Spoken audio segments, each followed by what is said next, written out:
সুপ্রিয় দর্শক, village kitchen blog চ্যানেলে আপনাদের সকলকে জানাই অনেক অনেক ওয়েলকাম। আজকের রেসিপিতে রেখেছি আলু মটরের সবজি বা ঘুগনি। প্রথমে এখানে আলু মটর কিন্তু সেদ্ধ করে নিয়েছি, এছাড়াও যা যা মশলা প্রয়োজন সেগুলো কিন্তু বেটে নিয়েছি। এরপরে কড়াই গরম করে তার মধ্যে পরিমাণ মতো সরষের তেল দিয়ে দিলাম। সরষের তেল দেওয়ার পরে ফোড়ন ব্যবহার করে নেব।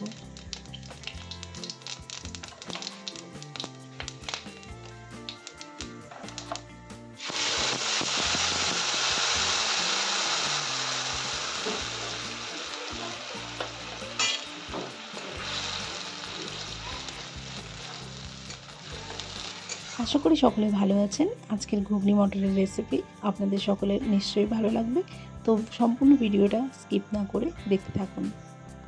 মশলাটা কিন্তু তেলের মধ্যে দিয়ে দিয়েছি এবং সুন্দর করে এখন মশলাটা কষিয়ে নেব। আর মশলাটার মধ্যে কিন্তু আলাদা করে জল ব্যবহার করব না, কারণ আমি যখন মশলাটা বেটে নিয়েছিলাম তার মধ্যে আমি কিন্তু কিছুটা জল দিয়ে দিয়েছিলাম। তো এরপরে মশলাটা কিন্তু সুন্দর করে তেলের মধ্যে কষিয়ে নিতে হবে। এর মধ্যে এক এক করে বাদবাকি মশলাগুলো অ্যাড করে দেব।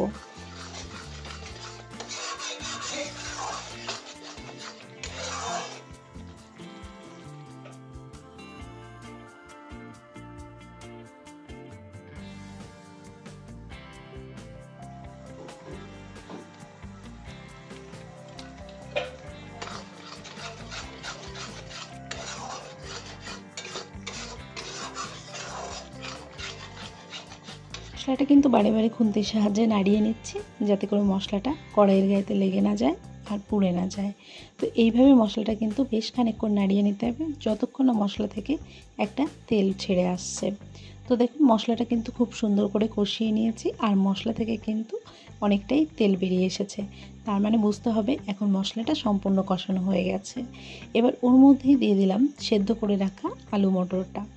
আলু মটর এটুকু জল ছিল সেই জল সহই কিন্তু দিয়ে দিয়েছি।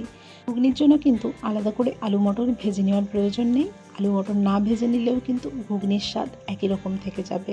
তো এরপরে এই ঝোলটা দিয়েই কিছুক্ষণের জন্য আমি আলু মটরগুলোকে এই মশলার সঙ্গে কষিয়ে নেব। তো এর মধ্যে আলাদা করে এখন আর কোনো জল অ্যাড করিনি। এবার দেখুন মশলাটা কিন্তু ঘুগনির সঙ্গে ভালো করে কষিয়ে নিয়েছি, আর যেটুকু জল ছিল সেদ্ধ করা সেই জলটা দিয়েই কষিয়ে নিয়েছি। তো জলটা কিন্তু অনেকটাই শুকিয়ে এসেছে, তার মানে ঘুগনি দিয়ে আমার সব কিছু মশলা কিন্তু ভালো করে কষানো হয়ে গেছে। এবার আমি এর মধ্যে ঝোলের জন্য পরিমাণ মতো জল ব্যবহার করে নেব। ঘুগনির জন্য মটর আর আলু কিন্তু আমি আগে থেকে 80% সেদ্ধ করে নিয়েছি, এখন বাদবাকি 20% সেদ্ধ করে নেওয়ার পালা। এখন আমি কিন্তু মটরের মধ্যে জল দিয়ে দেব, মানে ঘুগনির জন্য যে ঝোলটা প্রয়োজন সেই ঝোল অনুযায়ী জল দিয়ে দেব। আর ঘুগনির জন্য কিন্তু ঝোলটা একটু বেশি দেওয়ার প্রয়োজন, কেননা এই মটরটা আরও খানিকক্ষণ জাল করে নিতে হবে, যার জন্য কিন্তু একটু ঝোলটা বেশি দিয়ে দিতে হবে। আর মটর কিন্তু খুব সহজে গলতে চায় না, একটু সময় নিয়ে মটরটা রান্না করতে হয়। তো এরপরে আমি ধীরে ধীরে মটরটা রান্না করে নেব।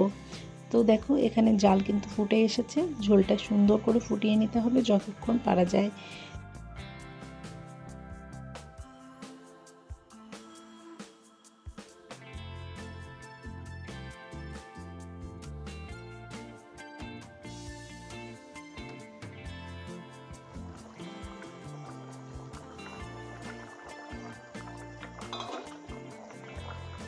এরপরে ঘুগনির গ্রেভিটা যাতে একটু বেশি ঘন হয়, তার জন্য কিন্তু আমি এখান থেকে কয়েক টুকরো আলু তুলে নেব। আলুগুলোকে তারপরে ম্যাশ করে আবারও কিন্তু ঘুগনির মধ্যে দিয়ে দেব। এর ফলে কী হবে, ঘুগনির যে গ্রেভিটা থাকবে বা ঝোলটা থাকবে সেটা গাঢ় হবে, আর এতে করে খেতেও ভালো লাগবে।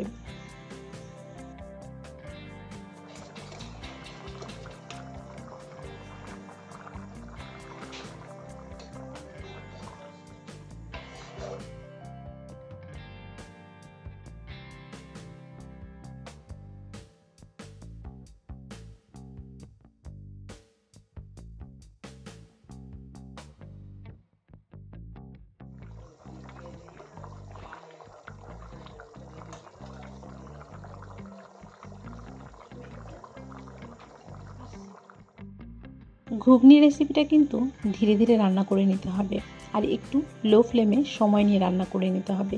যত ভালোভাবে জাল করে রান্না করা যাবে টেস্টটা কিন্তু তত সুন্দর আসবে। এরপরে সবশেষে দিয়ে দিলাম এর মধ্যে গরম মশলা গুঁড়ো। গরম মশলা গুঁড়ো দিয়ে আর 1-2 মিনিট নাড়িয়ে রান্না করে নিলেই কিন্তু তৈরি হয়ে যাবে আজকে আলু মটরের সবজি বা ঘুগনি। তো এটা কিন্তু একটু ঝোল ঝোল রেখেছি, যার কারণে মানে একটু ঝোলটা বেশি মনে হচ্ছে, কেননা এটা লুচি, পরোটা বা রুটি যার সঙ্গেই খাওয়া যাক না কেন একটু কিন্তু ঝোলের প্রয়োজন হয়, তার জন্য কিন্তু ঝোলটা একটু বেশিই রেখেছি। তো যাই হোক, এখন আমি তরকারিটা বলে সার্ভ করে নেব বা ঘুগনিটা বলে সার্ভ করে নেব। তো আজকের এই ঘুগনির রেসিপিটা তোমাদের কেমন লেগেছে অবশ্যই কমেন্টের মাধ্যমে জানিও। আর যদি কেউ নতুন থেকে থাকেন, প্রথমবার যদি চ্যানেলে ভিজিট করছেন, তাহলে চ্যানেলটিকে অবশ্যই সাবস্ক্রাইব করে দেবেন, যাতে করে এরকম সুন্দর সুন্দর রেসিপি পেতে পারেন। আর যদি এই রেসিপিটা ভালো লেগে থাকে তাহলে অবশ্যই একটা লাইক দিয়ে ভিডিওটা দেখা শুরু করবেন। তো আজকের এই রেসিপিটা কেমন লাগলো সেটা তো কমেন্টের মাধ্যমে জানাতেই হবে। আর এই রেসিপিটা কিন্তু লুচি, পরোটা, রুটি যে কোনো কিছুর সঙ্গে খুব ভালো লাগবে। এটা আবার শুধু শুধু ঘুগনি হিসেবেও খাওয়া যাবে। তো আজকের মতো রেসিপিটা এখানে শেষ করছি। সকলে ভালো থাকবে, সুস্থ থাকবে। দেখা হচ্ছে নেক্সট রেসিপিতে।